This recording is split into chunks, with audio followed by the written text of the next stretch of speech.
Thank you all so much for stopping by today. So I'm almost done with this project. I started early this morning. I had been pulling up in the driveway and I just started to see a lot of grass growing in this area over the past week.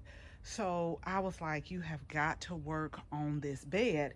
And if you all have been with us for a while, you know that when we first moved here, this was the very first bed that we planted in ground. And so these plants were really small. I'm going to try to link that video, but they were all perennials and they were all on clearance. So I knew that they weren't going to do a whole bunch of growth last season, but since it was really close to fall, I wanted to go ahead, get them in the ground and get them to growing. And they have really come back this year strong. And I'll just go over a couple of things that we planted. And I today kind of define the edges a little bit more on here. Now I have like a weed eater edger that Chris got for me that's like battery operated, that's really simple to use. And so that will be my last step after I put the mulch. I think I'll probably do this one first. Like I'll define the lines just a little bit more, then I'll put the mulch down, but then that's going to be it. Now I did come out just a little bit. I did bring it out just a few inches, and y'all know I used to do that back in the old garden. Like I'd start, but then I start creeping out little by little until I got the space that I wanted to. But I can't creep out that much because this grass area right here, the way I park, I have to come in the grass, which is why it's looking like this, in order to back in. And maybe a little bit later on down the line, I may just put rocks right here as opposed to grass. But that's way on down the line. But y'all, I have been finding some more super good deals at the garden center. And at first when I went, I said it would probably really be pretty to put some supertunias in the front and just let them go over the whole summer. But that's an annual.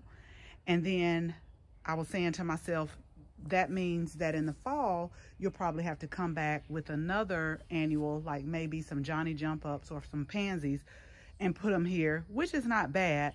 But I really want to keep this area a perennial garden because I don't have to do as much to it as I have to do with my annuals that are in the garden. Now last fall I also put in some allium bulbs.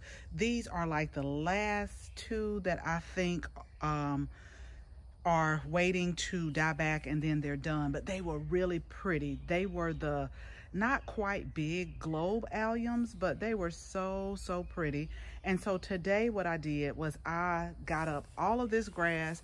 I did just a little bit of deadheading because I didn't want the bees to like be totally upset, although they got plenty to feed on in the garden in the back. But I did do like a light deadheading, just so I can leave a little bit of color on. And then these are the speedwells. You can tell that I got these on clearance, honey, and I stocked up. I actually started putting some in the containers. But these were the phlox that I also got. I'm not sure the name, but what I do like about this phlox is really a pretty color. This one is a little bit older. This one here is coming out. But what I do like about this variety of phlox is when it rains really hard, they don't flop over a whole lot.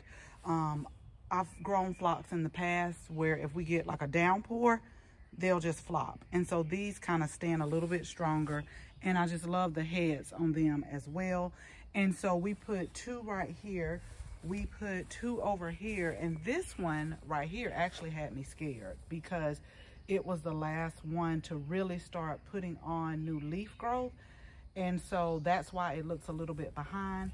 And then again, I'll link the video, but we just had some daylilies that we got on clearance, and so I alternated the color of them. Here's one that's in bloom. So it's this color right here, and then it is like the yellow ones right here, just alternating. And so those are getting bigger as well because they weren't this big. And I don't want to block this area because this is where I come in and do the maintenance on the fountain. So I cleaned it really good today and made sure it worked. This is a solar fountain and it's working good. I still need to work on the leveling of it because, let me turn it on for y'all. It does not, part of it doesn't flow out into the second one. And if you're wondering what those are in the beds, those are like the mosquito dunks that I just have so that, you know, we got enough bugs around here. I was just telling someone, I don't know what bug continues to bite me, but it makes a little mark, and over the next 2 to 3 days, the mark keeps getting bigger and bigger, and then it swells the area, and it hurts, and it itches so bad. But I do have some calendula salve and alcohol that I've been putting on there. But you see how it's like I need to bring it over that way a bit. And I worked with it today, but I just need to work with it a little bit more. And then at night, it actually supposed to light up. But this continues to turn a little bit. But it'll be okay. I'll work with it a little bit more, but I have to work with that side over there. But this is what the video is really about, y'all. These are some perennials that we got. This is the, and I hope I'm gonna tell y'all why I am planting it in a minute. But let me show you the variety. Okay, so this is the cat pajamas, the cat mint. And I grow cat mint in the herb garden. This is more of a one that you put, you know, like with your flowers. So I don't use this one as an herb, but it is a type of cat mint, and it makes some of the most beautiful flowers right here. And already since I've brought them up front, it's like the bees have been all over it. Now it's not going to be even on both sides because since I went out, I just want to fill this area up right here. I'll probably put 2 over here, like one right there, one right here. And then I'm gonna deadhead them real good and just wait for the flower show. But the reason why I wanted to plant them is because there are some cats around here, and so I think they may enjoy it and they may be helpful as well during this time of the year, if y'all know what I mean. I don't want to see any snakes. That's what I'm saying. So it may be, I'm just going to plant it here and just see how it grows. With perennials, you can always move them. With annuals, you can move them. But I just want to see how this grows. These don't get as tall. I think they get about 12 to 14 inches. And you plant them about 18 inches apart. So that's why I have them kind of in between, just so that they can fill up this gap. So I'm going to go ahead, plant those. Now, I started all of this morning, but y'all know how I work in phases because it was really hot today. It was very, very hot. So I just want to do those 5. Then tomorrow I will redefine the edges a little bit better. And then I'll put the rest of the mulch down. And I won't have to worry about this bed for a while. The only thing I'll have to do is just come in and do a light deadheading. And that way we have perennials in this garden. But as they grow, I'll keep y'all posted because the color is going to be absolutely beautiful. And the reason that I planted this here is because this is the first thing you see when you drive up.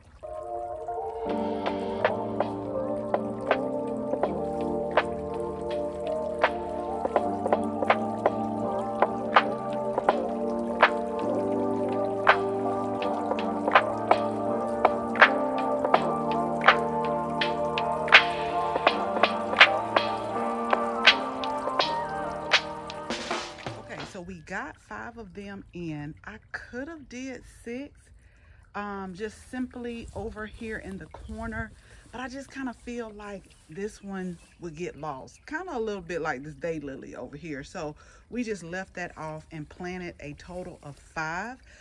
So we have 2 that are right here. We redefined our lines a little bit, and again, I'll come in with the edger and make it a little bit more neater, and then we'll put the remaining mulch down. And then these 3 right here are gonna grow really nice together. Now, this is what I did with these three.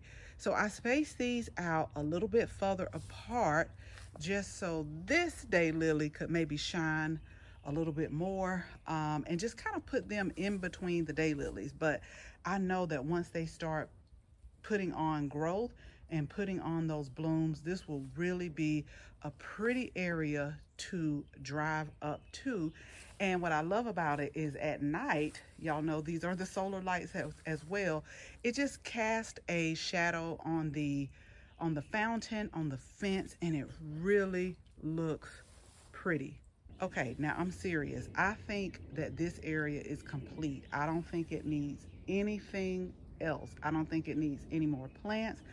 I think it is great. And once they start growing together, they're really going to be where I don't have to do a lot of maintenance on it. Y'all know in some parts of the garden, I got to do a little bit more maintenance than others, and especially with the annuals. But once the perennials start to grow really good, they just pretty much, you know, take care of themselves.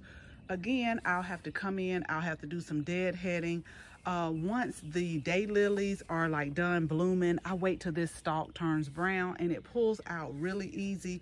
But other than that, except for the quarterly, kind of like not all year long, I don't feed this bed in the fall because it's starting to, you know, like shut down for the fall. It doesn't need any food. But in spring and in summer, I do the slow release fertilizer in this bed. I don't really come in with a liquid fertilizer. I just do the granules, and then just, you know, do a reapplication of the mulch, and that's pretty much what we're going to have to do for this bed. And just watch it grow and watch it come together, and just look at all the beautiful colors when you pull into the driveway. Okay, so as always, thank you all so much for watching this video. Make sure you share this video with your family and your friends. And if you're not a subscriber, go ahead, tap the subscribe button. Make sure you tap the bell so that you can receive notification each and every time we upload a new video. Again, thank you all so much for watching.